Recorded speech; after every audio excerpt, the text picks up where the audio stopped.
ಎಲ್ಲರಿಗೂ ನಮಸ್ಕಾರ. ವಂಗಿರಣ ಎಜುಕೇಷನಲ್ ಚಾನಲ್ಗೆ ತಮಗೆಲ್ಲರಿಗೂ ಮತ್ತೊಮ್ಮೆ ಸ್ವಾಗತ. ನಾವು ಇಂದಿನ ಈ ಒಂದು ತರಗತಿಯಲ್ಲಿ 2026ರಲ್ಲಿ ನಡೆದಂಥ ಫಿಫಾ ವಿಶ್ವಕಪ್ ಫುಟ್ಬಾಲ್ 2026ರ ಪ್ರಮುಖ MCQ ಪ್ರಶ್ನೆಗಳ ಬಗ್ಗೆ ಇವತ್ತಿನ ಒಂದು ತರಗತಿಯಲ್ಲಿ ತಿಳ್ಕೊಳ್ಳೋಣ ಅನ್ನುವಂಥದ್ದು. ಈ ಫುಟ್ಬಾಲ್ ವರ್ಲ್ಡ್ ಕಪ್ಪು ಮುಂಬರುವಂಥ ಪರೀಕ್ಷೆಗಳಲ್ಲಿ ಒಂದು ಅಂಕಕ್ಕೆ ನಾವು ನಿರೀಕ್ಷೆ ಮಾಡಬಹುದಾದಂಥ ಪ್ರಮುಖ ಪ್ರಶ್ನೆಗಳನ್ನು ಇಂದಿನ ಒಂದು ಈ ತರಗತಿಯಲ್ಲಿ ತಿಳ್ಕೊಳ್ತಾ ಹೋಗೋಣ ಅನ್ನುವಂಥದ್ದು. ಹೆಚ್ಚು ಸಮಯವನ್ನು ವ್ಯರ್ಥ ಮಾಡದೆ ಮೊದಲ ಪ್ರಶ್ನೆ ಕಡೆ ಹೋಗೋಣ.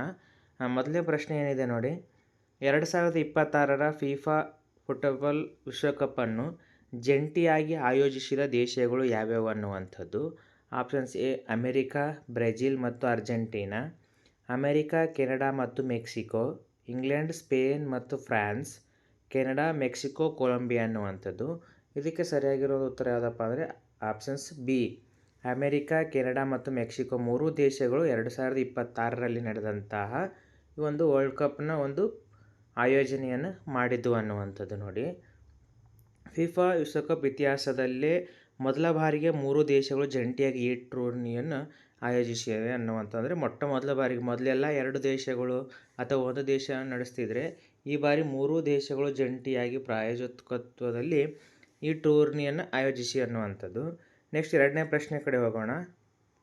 ಎರಡನೇ ಪ್ರಶ್ನೆ, 2026ರ ಫಿಫಾ ವಿಶ್ವಕಪ್ ಪುರುಷರ ಫುಟ್ಬಾಲ್ ಪಂದ್ಯಾವಳಿಯ ಎಷ್ಟನೇ ಆವೃತ್ತಿ ಆಗಿದೆ ಅನ್ನುವಂಥದ್ದು.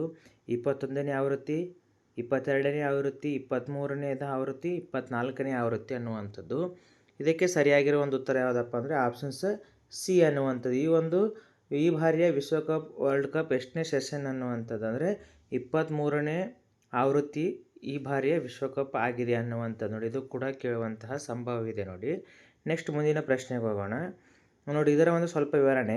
ಮೊದಲ ಫಿಫಾ ವಿಶ್ವಕಪ್ ವರ್ಲ್ಡ್ ಕಪ್ 1933ರಲ್ಲಿ ಉರುಗ್ವೇಯಲ್ಲಿ ನಡೆಯಿತು ಅನ್ನುವಂಥದ್ದು. ಕಳೆದ ಬಾರಿ 2022ರ ಒಂದು ಕತಾರ್ ವಿಶ್ವಕಪ್ 22ನೇ ಆವೃತ್ತಿಯಾಗಿದ್ದು, 2026 ಅಂದರೆ ಈ ವರ್ಷ ನಡೆದಿರುವಂಥದ್ದು 23ನೇ ಆವೃತ್ತಿಯದ್ದಾಗಿದೆ ಅನ್ನುವಂಥದ್ದು. ನೆಕ್ಸ್ಟ್ ಮೂರನೇ ಪ್ರಶ್ನೆ, 2026ರ ಫಿಫಾ ವಿಶ್ವಕಪ್ನಲ್ಲಿ ಒಟ್ಟು ಎಷ್ಟು ರಾಷ್ಟ್ರೀಯ ತಂಡಗಳು ಭಾಗವಹಿಸಿದ್ದವು ಅನ್ನುವಂತಂದರೆ, ಈ ಬಾರಿಯ ವರ್ಲ್ಡ್ ಕಪ್ನಲ್ಲಿ ಎಷ್ಟು ದೇಶಗಳು ಭಾಗವಹಿಸಿದ್ದವು? 32 ತಂಡಗಳು, 36 ತಂಡಗಳು, 48 ತಂಡಗಳು, 64 ತಂಡಗಳು ಅನ್ನುವಂಥದ್ದು. ಇದಕ್ಕೆ ಸರಿಯಾಗಿರುವ ಒಂದು ಉತ್ತರ ಯಾವುದಪ್ಪ ಅಂದರೆ ಆಪ್ಷನ್ಸ್ ಸಿ, ಒಟ್ಟು 48 ದೇಶಗಳ ತಂಡಗಳು ಈ ಬಾರಿಯ ಫಿಫಾ ವರ್ಲ್ಡ್ ಕಪ್ನಲ್ಲಿ ಭಾಗವಹಿಸಿದ್ವು ಅನ್ನುವಂಥದ್ದು ನೋಡಿ ನೆಕ್ಸ್ಟ್, ಈ ಹಿಂದೆ 32 ತಂಡಗಳು ಭಾಗವಹಿಸುತ್ತಿದ್ದವು. ಆದರೆ 2026ರ ಆವೃತ್ತಿಯಿಂದ ತಂಡಗಳ ಸಂಖ್ಯೆಯನ್ನು 48ಕ್ಕೆ ಏರಿಸಲಾಗಿದೆ ಅನ್ನುವಂಥದ್ದು ನೋಡಿ. ನೆಕ್ಸ್ಟ್ ನಾಲ್ಕನೇ ಪ್ರಶ್ನೆ, 2026ರ ಫಿಫಾ ವಿಶ್ವಕಪ್ ಟೂರ್ನಿಯ ಚಾಂಪಿಯನ್ ಆಗಿ ಹೊರಹೊಮ್ಮಿದ ತಂಡ ಯಾವುದು? ಇದು ಭಾಳಷ್ಟು ಇಂಪಾರ್ಟೆಂಟ್ ಆಗಿರುವಂಥ ಒಂದು ಕ್ವಶನ್ ನೋಡ್ರಿ. ನಾವು ಈ ಪ್ರಶ್ನೆಯನ್ನು ಮುಂಬರುವಂಥ ಪರೀಕ್ಷೆಗಳಲ್ಲಿ ನಾವು ನಿರೀಕ್ಷೆಯನ್ನು ಮಾಡ್ಬೋದಾಗಿದೆ ಅನ್ನುವಂಥದ್ದು ನೋಡಿ. ಇದು ಇಂಪಾರ್ಟೆಂಟ್ ಆಗಿರುವಂಥದ್ದು. ಯಾರು ವಿನ್ನರ್ ಆಗಿದ್ದಾರೆ ಫಿಫಾ ವರ್ಲ್ಡ್ ಕಪ್ 2026 ಕಪ್ಪನ್ನು? ಅರ್ಜೆಂಟೀನಾ, ಸ್ಪೇನ್, ಫ್ರಾನ್ಸ್, ಇಂಗ್ಲೆಂಡ್ ಅನ್ನುವಂಥದ್ದು. ಇದಕ್ಕೆ ಸರಿಯಾಗಿರೋ ಒಂದು ಉತ್ತರ ಯಾವುದಪ್ಪ ಅಂದರೆ ಸ್ಪೇನ್ ಅನ್ನುವಂಥದ್ದು. ಹೌದಾ? ಈ ಒಂದು ಫೈನಲ್ ಪಂದ್ಯಾವಳಿಯಲ್ಲಿ ಎರಡು ದೇಶಗಳು ಅರ್ಜೆಂಟೀನಾ ಮತ್ತು ಸ್ಪೇನ್ ಎರಡು ತಂಡಗಳು ಫೈನಲ್ನಲ್ಲಿ ಮುಖಾಮುಖಿ ಆಗಿದ್ದು ಅನ್ನುವಂಥದ್ದು. ಒಂದು ಗೋಲ್ನಿಂದ ಏನೈತಿ ಇಲ್ಲಿ ಸ್ಪೇನ್ ಅನ್ನುವಂಥದ್ದು ವಿನ್ ಆಗಿ ಅರ್ಜೆಂಟೀನಾ ದೇಶವನ್ನು ಸೋಲಿಸಿ ವಿಶ್ವಕಪ್ ವರ್ಲ್ಡ್ ಕಪ್ಪನ್ನು ಗೆದ್ದುಕೊಂಡಿದೆ ನೋಡಿ. ಸ್ಪೇನ್ ತಂಡವು ಫೈನಲ್ನಲ್ಲಿ ಅರ್ಜೆಂಟೀನಾವನ್ನು ಸೋಲಿಸಿ ತಮ್ಮ ಎರಡನೇ ವಿಶ್ವಕಪ್ ಶೀರ್ಷಿಕೆಯನ್ನು ಗೆದ್ದುಕೊಂಡಿತು. ಇದಕ್ಕಿಂತ ಮೊದಲು 2010ರಲ್ಲಿ ಸ್ಪೇನ್ ಚಾಂಪಿಯನ್ ಆಗಿತ್ತು ನೋಡಿ. ಐದನೇ ಪ್ರಶ್ನೆ, 2026ರ ಫಿಫಾ ವಿಶ್ವಕಪ್ ಫೈನಲ್ ಪಂದ್ಯದಲ್ಲಿ ಸ್ಪೇನ್ ಯಾವ ತಂಡವನ್ನು ಸೋಲಿಸಿತ್ತು? ಅಂದರೆ ರನ್ನರ್ ಅಪ್ ತಂಡ ಯಾವುದಾಗಿದೆ ಅನ್ನುವಂಥದ್ದು. France, England, Argentina, Brazil. ಇಲ್ಲಿ ಸರಿಯಾಗಿರೋ ಒಂದು ಉತ್ತರ ಯಾವುದಪ್ಪ ಅಂತಂದರೆ ಆಪ್ಷನ್ಸ್ ಸಿ, ಅರ್ಜೆಂಟೀನಾ ಅನ್ನುವಂಥದ್ದು. ನೆಕ್ಸ್ಟ್ ಆರನೇ ಪ್ರಶ್ನೆಗೆ ಹೋಗೋಣ. 2026ರ ಫಿಫಾ ವಿಶ್ವಕಪ್ ಫೈನಲ್ ಪಂದ್ಯ ಯಾವ ಕ್ರೀಡಾಂಗಣದಲ್ಲಿ ನಡೆಯಿತು? ಎಸ್ಟಾಡಿಯಾ ಅಜ್ಟೆಕಾ ಮೆಕ್ಸಿಕೋ ಸಿಟಿಯಲ್ಲಿ, ಮೆಟ್ಲೈಫ್ ಸ್ಟೇಡಿಯಂ ನ್ಯೂಯಾರ್ಕ್ ಅಥವಾ ನ್ಯೂಜೆರ್ಸಿಯಲ್ಲಿ, ಸೋಫಿ ಸ್ಟೇಡಿಯಂ ಲಾಸ್ ಏಂಜಲೀಸ್ನಲ್ಲಿ, AT&T ಸ್ಟೇಡಿಯಂ ಡಲ್ಲಾಸ್ನಲ್ಲಿ. ಇದಕ್ಕೆ ಸರಿಯಾಗಿರುವ ಒಂದು ಉತ್ತರ ಯಾವುದಪ್ಪ ಅಂದರೆ ಆಪ್ಷನ್ಸ್ ಬಿ ಅನ್ನುವಂಥದ್ದು. ಯಾವುದಪ್ಪ ಅಂದರೆ ಮೆಟ್ಲೈಫ್ ಸ್ಟೇಡಿಯಂನಲ್ಲಿ ಈ ಬಾರಿಯ ಫಿಫಾ ವಿಶ್ವಕಪ್ ವರ್ಲ್ಡ್ ಕಪ್ನ ಫೈನಲ್ ಪಂದ್ಯವನ್ನು ಇಲ್ಲಿ ಆಯೋಜಿಸಲಾಗಿತ್ತು ನೋಡಿ. 2026 ಜುಲೈ 19ರಂದು ನಡೆದ ವಿಶ್ವಕಪ್ ಫೈನಲ್ ಪಂದ್ಯಕ್ಕೆ ನ್ಯೂ ಜೆರ್ಸಿಯ ಮೆಟ್ಲೈಫ್ ಸ್ಟೇಡಿಯಂ ಆತಿಥ್ಯವನ್ನು ವಹಿಸಿತ್ತು.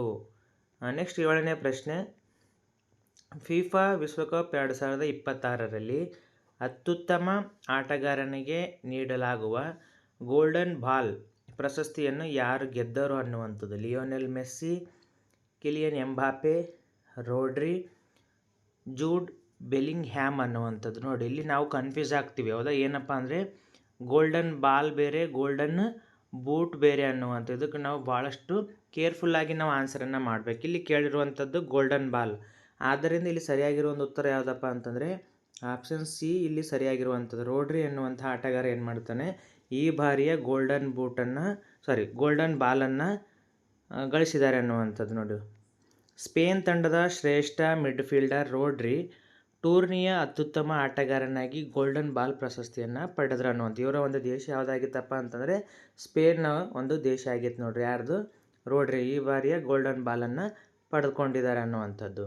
ನೆಕ್ಸ್ಟ್ ಮುಂದಿನ ಪ್ರಶ್ನೆ, 2026 ಫಿಫಾ ವಿಶ್ವಕಪ್ನಲ್ಲಿ 10 ಗೋಲುಗಳನ್ನು ಗಳಿಸಿ ಗೋಲ್ಡನ್ ಬೂಟ್ ಪ್ರಶಸ್ತಿಯನ್ನು ಗೆದ್ದಂಥ ಆಟಗಾರ ಯಾರು? ಕಿಲಿಯನ್ ಎಂಬಾಪೆ, ಎರ್ಲಿಂಗ್ ಹಾಲಾಂಡ್, ಲಿಯೋನೆಲ್ ಮೆಸ್ಸಿ, ಬುಕಾಯೋ ಸಕಾ ಅನ್ನುವಂಥದ್ದು. ಇದಕ್ಕೆ ಸರಿಯಾಗಿರೋ ಒಂದು ಉತ್ತರ ಯಾವುದಪ್ಪ ಅಂದರೆ ಆಪ್ಷನ್ಸ್ ಎ, ಕಿಲಿಯನ್ ಎಂಬಾಪೆ ಏನು ಮಾಡ್ತಾನೆ, ಈ ಬಾರಿಯ ಟೂರ್ನಿಯಲ್ಲಿ ಒಟ್ಟು 10 ಗೋಲುಗಳನ್ನು ಬಾರಿಸಿ ಗೋಲ್ಡನ್ ಬೂಟನ್ನು ಈ ಬಾರಿ ಪಡ್ಕೊಂಡಿದ್ದಾರೆ. ಇವರು ಯಾವುದಂಟ ಅಂದರೆ ಫ್ರಾನ್ಸ್ ದೇಶದಾಗಿರ್ತಾರೆ. ನೋಡ್ರಿ, ಒಂದು ದೇಶ ಯಾವುದಪ್ಪ ಅಂದರೆ ಫ್ರಾನ್ಸ್ ಅನ್ನುವಂಥದ್ದು. ವಿವರಣೆ ನೋಡೋಣ. ಫ್ರಾನ್ಸ್ ತಂಡದ ನಾಯಕ ಕಿಲಿಯನ್ ಎಂಬಾಪೆ 10 ಗೋಲುಗಳನ್ನು ಗಳಿಸಿ ಸತತ 2ನೇ ಬಾರಿಗೆ ವಿಶ್ವಕಪ್ ಗೋಲ್ಡನ್ ಬೂಟ್ ಪ್ರಶಸ್ತಿ ಮುಡಿಗೇರಿಸಿಕೊಂಡ್ರು ಅನ್ನುವಂಥದ್ದು. 2022ರಲ್ಲಿ, ಈ ಹಿಂದೆ 2022ರಲ್ಲಿ ಕೂಡ ಇವರು ಏನು ಮಾಡಿದರು, ಗೋಲ್ಡನ್ ಬೂಟನ್ನು ಗಳಿಸಿದರು. ಮತ್ತು ಈ ಬಾರಿ 2026ರಲ್ಲಿ ಕೂಡ ಸತತ 2 ಬಾರಿ ಗೋಲ್ಡನ್ ಬೂಟ್ಗಳನ್ನು ಈತ ಗಳಿಸಿದ ಅನ್ನುವಂಥ ಪ್ರಶ್ನೆ ಹಿಂಗೂ ಕೂಡ ಕೇಳ್ಬೋದು. ಏನಪ್ಪ ಅಂತಂದರೆ ಈ ಬಾರಿಯ ವಿಶ್ವಕಪ್ ಒಂದು ಫುಟ್ಬಾಲ್ನಲ್ಲಿ ಕಿಲಿಯನ್ ಎಂಬಾಪೆ ಗಳಿಸಿದಂತಹ ಗೋಲುಗಳ ಸಂಖ್ಯೆ ಎಷ್ಟು? 4, 6, 8, 10 ಅನ್ನುವಂಥ ಈ ರೀತಿಯಾದಂಥ ಪ್ರಶ್ನೆಗಳನ್ನು ಕೂಡ ಇಲ್ಲಿ ಕೇಳುವಂತಹ ಚಾನ್ಸಸ್ ಇದೆ. ನೋಡಿ, ಭಾಳಷ್ಟು ಕೇರ್ಫುಲ್ಲಾಗಿ ಓದ್ಕೊಳ್ರಿ. ನೆಕ್ಸ್ಟ್ 9ನೇ ಪ್ರಶ್ನೆ, ವಿಶ್ವಕಪ್ ಇತಿಹಾಸದಲ್ಲಿ 3 ಬಾರಿ ಆತಿಥ್ಯ ವಹಿಸಿದ ಮೊದಲ ದೇಶ ಯಾವುದು? Options A America, Germany, Mexico, Italy ಅನ್ನುವಂಥದ್ದು. ಇದಕ್ಕೆ ಸರಿಯಾಗಿರೋ ಒಂದು ಉತ್ತರ ಯಾವುದಪ್ಪ ಅಂದರೆ ಆಪ್ಷನ್ ಸಿ, ಮೆಕ್ಸಿಕೋ ದೇಶ ಏನು ಮಾಡಿದೆ, ವಿಶ್ವಕಪ್ ಇತಿಹಾಸದಲ್ಲಿ 3 ಬಾರಿ ಆತಿಥ್ಯವನ್ನು ವಹಿಸಿದಂತಹ ದೇಶವಾಗಿದೆ. 1970, 1986, 2026ರಲ್ಲಿ ವಿಶ್ವಕಪ್ ಪಂದ್ಯಗಳನ್ನು ಆಯೋಜಿಸುವ ಮೂಲಕ 3ನೇ ಬಾರಿ ಆತಿಥ್ಯ ನೀಡಿದ ಮೊದಲ ರಾಷ್ಟ್ರವಾಯಿತು. ಯಾವುದಂದರೆ ಅದು ಮೆಕ್ಸಿಕೋ ದೇಶ ಅನ್ನುವಂಥದ್ದು. ನೆಕ್ಸ್ಟ್ 10ನೇ ಪ್ರಶ್ನೆ, 2026ರ ಫಿಫಾ ವಿಶ್ವಕಪ್ನಲ್ಲಿ ಒಟ್ಟು ಎಷ್ಟು ಪಂದ್ಯಗಳು ನಡೆದವು? ಅಂದರೆ ಟೋಟಲ್ ಎಷ್ಟು ಮ್ಯಾಚಸ್ಗಳನ್ನು ನಡೆದಿದ್ದಾವೆ ಅನ್ನುವಂಥದ್ದು. 64 ಪಂದ್ಯಗಳು, 80 ಪಂದ್ಯಗಳು, 104 ಪಂದ್ಯಗಳು, 128 ಪಂದ್ಯಗಳು ಅನ್ನುವಂಥದ್ದು. ಇದಕ್ಕೆ ಸರಿಯಾಗಿರೋ ಒಂದು ಉತ್ತರ ಯಾವುದಪ್ಪ ಅಂದರೆ ಆಪ್ಷನ್ಸ್ ಸಿ, ಎಷ್ಟಂದರೆ 104 ಪಂದ್ಯಗಳು ಈ ಬಾರಿಯ ವರ್ಲ್ಡ್ ಕಪ್ನಲ್ಲಿ ನಡೆದಿರುವಂಥ ಒಟ್ಟು ಪಂದ್ಯಗಳಾಗಿದ್ದಾವೆ. ನೋಡಿ, 48 ತಂಡಗಳು ಭಾಗವಹಿಸಿದ್ದರಿಂದ ಟೂರ್ನಿಯ ಸ್ವರೂಪ ಬದಲಾಗಿ ಒಟ್ಟು ಪಂದ್ಯಗಳ ಸಂಖ್ಯೆ 104ಕ್ಕೆ ಏರಿತು ಅನ್ನುವಂಥದ್ದು ಈ ಬಾರಿ. ನೆಕ್ಸ್ಟ್ ಮುಂದಿನ ಪ್ರಶ್ನೆ, 11ನೇ ಪ್ರಶ್ನೆ ಏನಿದೆ ನೋಡಿ, 2026ರ ಫಿಫಾ ವಿಶ್ವಕಪ್ನ ಉದ್ಘಾಟನಾ ಪಂದ್ಯ ಎಲ್ಲಿ ನಡೆಯಿತು? BMO ಫೀಲ್ಡ್ ಮೈದಾನ ಟೊರಾಂಟೊ, ಎಸ್ಟಾಡಿಯೋ ಅಜ್ಟೆಕಾ ಮೈದಾನ Mexico city, Sophie stadium Los Angeles, hard rock stadium Miami ಅನ್ನುವಂಥದ್ದು. ಇದಕ್ಕೆ ಸರಿಯಾಗಿರೋ ಒಂದು ಉತ್ತರ ಯಾವುದಪ್ಪ ಅಂದರೆ ಆಪ್ಷನ್ಸ್ ಬಿ ಅನ್ನುವಂಥದ್ದು. ಮೊದಲ ಪಂದ್ಯ ಎಲ್ಲಿ ನಡೀತಪ್ಪ ಅಂದರೆ ಎಸ್ಟಾಡಿಯೋ ಅಜ್ಟೆಕಾ ಎನ್ನುವಂಥ ಒಂದು ಗ್ರೌಂಡಲ್ಲಿ ಈ ಬಾರಿಯ ಫಿಫಾ ವಿಶ್ವಕಪ್ನ ಮೊದಲ ಪಂದ್ಯ ಆಯೋಜನೆಯನ್ನು ಮಾಡಲಾಗಿತ್ತು. ನೋಡಿ, 2026ರ ಜೂನ್ 1ರಂದು ಮೆಕ್ಸಿಕೋ ಸಿಟಿಯ ಐತಿಹಾಸಿಕ ಎಸ್ಟಾಡಿಯೋ ಅಜ್ಟೆಕಾ ಕ್ರೀಡಾಂಗಣದಲ್ಲಿ ಉದ್ಘಾಟನಾ ಪಂದ್ಯವನ್ನು ನಡೆಸಲಾಯಿತು ಅನ್ನುವಂಥದ್ದು. 2026ರ ಫಿಫಾ ವಿಶ್ವಕಪ್ನಲ್ಲಿ 3ನೇ ಸ್ಥಾನ ಪಡೆದ ತಂಡ ಯಾವುದಂದರೆ ಕಂಚು, ಚಿನ್ನ, ಬೆಳ್ಳಿ, ಕಂಚು ಅಂತ ಹೇಳ್ತೀವಲ್ಲ, 3ನೇ ಸ್ಥಾನ ಪಡೆದಂಥ ಒಂದು ತಂಡ ಯಾವುದು? ಫ್ರಾನ್ಸ್, ಬ್ರೆಜಿಲ್, ಇಂಗ್ಲೆಂಡ್, ಬೆಲ್ಜಿಯಂ ಅನ್ನುವಂಥದ್ದು. ಇದಕ್ಕೆ ಸರಿಯಾಗಿರೋ ಉತ್ತರ ಯಾವುದಪ್ಪ ಅಂದರೆ ಇಂಗ್ಲೆಂಡ್ ಅನ್ನುವಂಥದ್ದು. ಮೊದಲನೇ ತಂಡ ಯಾವುದಾಗಿತ್ತು ಇಲ್ಲಿ ನಮ್ಗೆ ಸ್ಪೇನ್ ವಿನ್ನರ್ ಆದರೆ ರನ್ನರ್ ಅಪ್ ಯಾವುದಾಗಿತ್ತು ಅರ್ಜೆಂಟೀನಾ ಅನ್ನುವಂಥದ್ದು. ಥರ್ಡ್ ಸ್ಥಾನ ಪಡೆದಿರುವಂಥ ದೇಶ ಯಾವುದಿಲ್ಲಿ ಇಂಗ್ಲೆಂಡ್ ಆಗಿದೆ ನೋಡಿ. ಮೂರನೇ ಸ್ಥಾನಕ್ಕಾಗಿ ನಡೆದ ಪಂದ್ಯದಲ್ಲಿ ಇಂಗ್ಲೆಂಡ್ 6-4 ಅಂತರದಿಂದ ಫ್ರಾನ್ಸ್ ತಂಡವನ್ನು ಸೋಲಿಸಿ ತೃತೀಯ ಸ್ಥಾನವನ್ನು ಪಡೆಯಿತು ಅನ್ನುವಂಥದ್ದು. ನೆಕ್ಸ್ಟ್ 13ನೇ ಪ್ರಶ್ನೆ, 2026ರ ವಿಶ್ವಕಪ್ನಲ್ಲಿ ಒಟ್ಟು ಎಷ್ಟು ನಗರಗಳು ಪಂದ್ಯಗಳನ್ನು ಆಯೋಜಿಸಿದ್ದವು? 12 ನಗರಗಳು, 16 ನಗರಗಳು, 20 ನಗರಗಳು, 24 ನಗರಗಳು.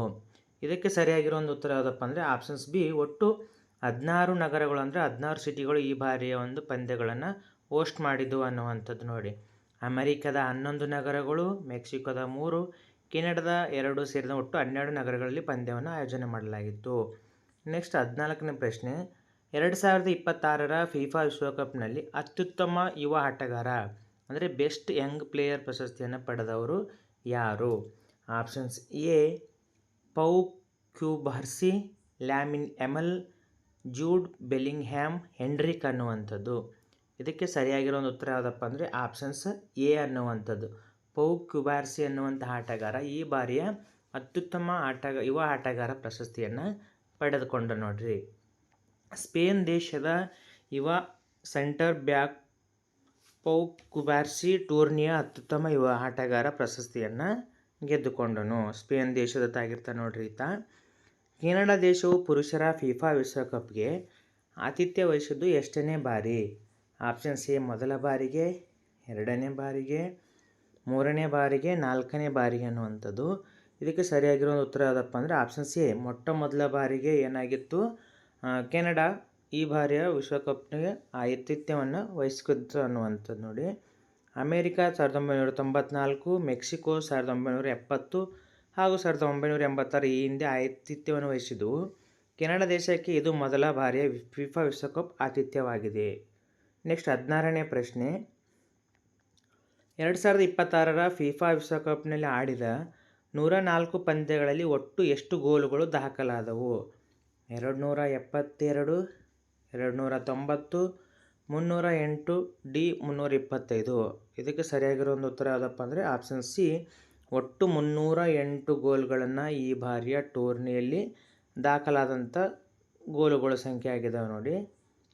ನೆಕ್ಸ್ಟು 2026ರ ಫಿಫಾ ವಿಶ್ವಕಪ್ ಪಂದ್ಯಾವಳಿಗಳು ನಡೆದ ದಿನಾಂಕಗಳು ಯಾವ್ಯಾವು? ಮೇ 15ರಿಂದ ಜೂನ್ 20, ಜೂನ್ 11ರಿಂದ ಜುಲೈ 19, ಜುಲೈ 1ರಿಂದ ಆಗಸ್ಟ್ 5, ನವೆಂಬರ್ 20ರಿಂದ ಡಿಸೆಂಬರ್ 18 ಅನ್ನುವಂಥದ್ದು. ಇದಕ್ಕೆ ಸರಿಯಾಗಿರೋ ಒಂದು ಉತ್ತರ ಯಾವುದಪ್ಪ ಅಂದರೆ ಆಪ್ಷನ್ಸ್ ಬಿ ಇಲ್ಲಿ ಸರಿಯಾಗಿರುವಂಥದ್ದು. ಜೂನ್ 1ನೇ ತಾರೀಕಿಂದ ಜುಲೈ 19ನೇ ತಾರೀಕಿನವರೆಗೆ ಏನಾಗಿತ್ತು ಈ ಬಾರಿಯ ಫಿಫಾ ವರ್ಲ್ಡ್ ಕಪ್ ನಡೆಸಲಾಗಿತ್ತು ಅನ್ನುವಂಥದ್ದು. ಟೂರ್ನಿ 2026ರ ಜೂನ್ 11ರಿಂದ ಪ್ರಾರಂಭವಾಗಿ ಜುಲೈ 19ರಂದು ಫೈನಲ್ ಪಂದ್ಯದೊಂದಿಗೆ ಮುಕ್ತಾಯಗೊಂಡಿತು. ನೆಕ್ಸ್ಟ್ 18ನೇ ಪ್ರಶ್ನೆಗೆ ಹೋಗೋಣ. ಕೆಳಗಿನ ಯಾವ ಏಷ್ಯನ್ ದೇಶವು 2026ರಲ್ಲಿ ತನ್ನ ಮೊದಲ ಫಿಫಾ ವಿಶ್ವಕಪ್ಗೆ ಪದಾರ್ಪಣೆ ಮಾಡಿತು? ಡೆಬ್ಯೂಟ್ ಅಂದರೆ options A Jordan, Uzbekistan. Jordan ಮತ್ತು ಉಜ್ಬೇಕಿಸ್ತಾನ್ 2. ಆಪ್ಷನ್ಸ್ ಡಿ ವಿಯೆಟ್ನಾಂ ಅನ್ನುವಂಥ. ಇಲ್ಲಿ ಸರಿಯಾಗಿರೋ ಒಂದು ಉತ್ತರ ಯಾವುದಪ್ಪ ಅಂದರೆ ಆಪ್ಷನ್ಸ್ ಸಿ, ಜೋರ್ಡಾನ್ ಮತ್ತು ಉಜ್ಬೇಕಿಸ್ತಾನ್ ದೇಶಗಳು ಎರಡೂ ದೇಶಗಳು ಮೊಟ್ಟ ಮೊದಲ ಬಾರಿಗೆ ಡೆಬ್ಯೂಟನ್ನು ಪಾದಾರ್ಪಣೆಯನ್ನು ಮಾಡಿದವು ನೋಡಿ. ಜೋರ್ಡಾನ್ ಮತ್ತು ಉಜ್ಬೇಕಿಸ್ತಾನ್ 2 ದೇಶಗಳು. 2026ರ ವಿಶ್ವಕಪ್ನಲ್ಲಿ ಕೇಪ್ ವರ್ಡೆ, ಕ್ಯೂರಾಕಾವೋ, ಜೋರ್ಡಾನ್ ಮತ್ತು ಉಜ್ಬೇಕಿಸ್ತಾನ್ ದೇಶಗಳು ಚೊಚ್ಚಲ ಬಾರಿಗೆ ವಿಶ್ವಕಪ್ಗೆ ಅರ್ಹತೆಯನ್ನು ಪಡೆದಿದ್ದು ಅನ್ನುವಂಥದ್ದು. ನೆಕ್ಸ್ಟ್ 19ನೇ ಪ್ರಶ್ನೆ, 2026ರ ಫಿಫಾ ವಿಶ್ವಕಪ್ನಲ್ಲಿ 4ನೇ ಸ್ಥಾನ ಪಡೆದ ತಂಡ ಯಾವುದು? ಜರ್ಮನಿ, ಮೊರಾಕೊ, ಫ್ರಾನ್ಸ್, ಬೆಲ್ಜಿಯಂ ಅನ್ನುವಂಥದ್ದು. ಇದಕ್ಕೆ ಸರಿಯಾಗಿರೋ ಒಂದು ಉತ್ತರ ಯಾವುದಪ್ಪ ಅಂದರೆ ಫ್ರಾನ್ಸ್ ದೇಶ ಏನಾಗಿತ್ತು 4ನೇ ಸ್ಥಾನವನ್ನು ಇಲ್ಲಿ ಪಡೆದುಕೊಂಡಿದೆ ಅನ್ನುವಂಥದ್ದು. 3ನೇ ಸ್ಥಾನದ ಪಂದ್ಯದಲ್ಲಿ ಇಂಗ್ಲೆಂಡ್ ವಿರುದ್ಧ 6-4 ಅಂತರದಿಂದ ಸೋತ ಫ್ರಾನ್ಸ್ 4ನೇ ಸ್ಥಾನವನ್ನು ಪಡೆಯಿತು. 2026ರ ವಿಶ್ವಕಪ್ ವಿಜೇತ ಸ್ಪೇನ್ ತಂಡ ಟೂರ್ನಿಯುದ್ದಕ್ಕೂ ಒಟ್ಟು ಎಷ್ಟು ಗೋಲುಗಳನ್ನು ಮಾತ್ರ ಬಿಟ್ಟುಕೊಟ್ಟಿತು? ಆಪ್ಷನ್ಸ್ ಎ 1 ಗೋಲು, 3 ಗೋಲುಗಳು, 5 ಗೋಲುಗಳು. ಆಪ್ಷನ್ಸ್ ಡಿ 7 ಗೋಲುಗಳು ಅನ್ನುವಂಥದ್ದು. ಇದಕ್ಕೆ ಸರಿಯಾಗಿರುವ ಒಂದು ಉತ್ತರ ಯಾವುದಪ್ಪ ಅಂದರೆ ಆಪ್ಷನ್ಸ್ ಎ ಕೇವಲ ಒಂದೇ ಒಂದು ಗೋಲನ್ನು ಮಾತ್ರ ಸ್ಪೇನ್ ತಂಡ ಎದುರಾಳಿಯ ತಂಡಕ್ಕೆ ಬಿಟ್ಟು ಅತಿ ಕಡಿಮೆ ಗೋಲುಗಳನ್ನು ಬಿಟ್ಟುಕೊಂಡಂತಹ ತಂಡವಾಗಿ ಈ ಟೂರ್ನಿಯಲ್ಲಿ ಹೊರಹೊಮ್ಮಿದೆ ಅನ್ನುವಂಥದ್ದು. ಇಲ್ಲಿ ನಾವು ನೋಡಿ ನೆನಪಿಡಬೇಕಾದಂಥ ಪ್ರಮುಖ ಮುಖ್ಯಾಂಶಗಳು ಏನೇನಿದ್ದಾವೆ. ಈ ಬಾರಿಯ ಆವೃತ್ತಿ ಎಷ್ಟನೇ ಇದಪ್ಪ ಅಂತಂದರೆ 23ನೇ ಆವೃತ್ತಿಯದ್ದಾಗಿತ್ತು ನೋಡಿ ವರ್ಲ್ಡ್ ಕಪ್ಪು. ಈ ಬಾರಿ ನಡೆಸಿರುವಂಥ ವರ್ಲ್ಡ್ ಕಪ್ 23ನೇದು. ಆತಿಥ್ಯವನ್ನು ವಹಿಸಿದಂಥ ದೇಶಗಳು ಯಾವಪ್ಪ ಅಂದರೆ ಅಮೇರಿಕಾ, ಕೆನಡಾ, ಮೆಕ್ಸಿಕೋ 3 ದೇಶಗಳು ಜಂಟಿಯಾಗಿ ಈ ಬಾರಿಯ ವರ್ಲ್ಡ್ ಕಪ್ಪನ್ನು ನಡೆಸಿಕೊಟ್ಟಿದ್ವು ಅನ್ನುವಂಥದ್ದು. ನೆಕ್ಸ್ಟು ಇದರ ಗೆದ್ದಂತಹ ತಂಡ ಯಾವುದಪ್ಪ ಅಂದರೆ ಸ್ಪೇನು. ರನ್ನರಪ್ ಆದಂಥದ್ದು ಯಾವುದಪ್ಪ ಅಂತಂದರೆ ಅರ್ಜೆಂಟೀನಾ. 3ನೇ ಸ್ಥಾನ ಪಡೆದಿರುವಂಥದ್ದು ಇಂಗ್ಲೆಂಡು. 4ನೇ ಸ್ಥಾನ ಪಡೆದಿರುವಂಥ ದೇಶ ಯಾವುದಪ್ಪ ಅಂದರೆ ಅದು ಫ್ರಾನ್ಸ್ ಆಗಿದೆ ನೋಡಿ. ಒಟ್ಟು ಭಾಗವಹಿಸಿದ ತಂಡಗಳು ಎಷ್ಟಪ್ಪ ಅಂತಂದರೆ 48 ತಂಡಗಳು. ಗೋಲ್ಡನ್ ಬಾಲ್ ಬೆಸ್ಟ್ ಪ್ಲೇಯರ್ ಪಡೆದಂಥವ್ರು ರೋಡ್ರಿ, ಆತನ ದೇಶ ಯಾವುದಪ್ಪ ಅಂತಂದರೆ ಸ್ಪೇನು. ಗೋಲ್ಡನ್ ಬೂಟ್ ಪಡೆದಂಥವನು ಕಿಲಿಯನ್ ಎಂಬಾಂಪೆ, ಆತನ ದೇಶ ಯಾವುದು ಅಂತಂದರೆ ಫ್ರಾನ್ಸ್ ದೇಶ. ಆತ ಬಾರಿಸಿದಂಥ ಒಟ್ಟು ಗೋಲ್ಗಳ ಸಂಖ್ಯೆ ಎಷ್ಟಪ್ಪ ಅಂತಂದರೆ 10 ಗೋಲುಗಳನ್ನು ಬಾರಿಸಿದ ಅನ್ನುವಂಥದ್ದು. ಇಷ್ಟಾಗಿತ್ತು ಪ್ರಮುಖ 2026ರ MCQ ಮಾದರಿಯ ಒಂದು ಪ್ರಶ್ನೆಗಳು. 2026ರಲ್ಲಿ ನಡೆದಂಥ ಫಿಫಾ ವರ್ಲ್ಡ್ ಕಪ್ಗೆ ಸಂಬಂಧಪಟ್ಟ ಹಾಗೆ ಪ್ರಮುಖ ಪ್ರಶ್ನೆಗಳಾಗಿದೆ ಅನ್ನುವಂಥದ್ದು. ಮುಂದಿನ ತರಗತಿಯಲ್ಲಿ ಮತ್ತೊಂದು ವಿಡಿಯೋದೊಂದಿಗೆ ಸಿಗೋಣ. ಅಲ್ಲಿವರೆಗೂ ಧನ್ಯವಾದಗಳು.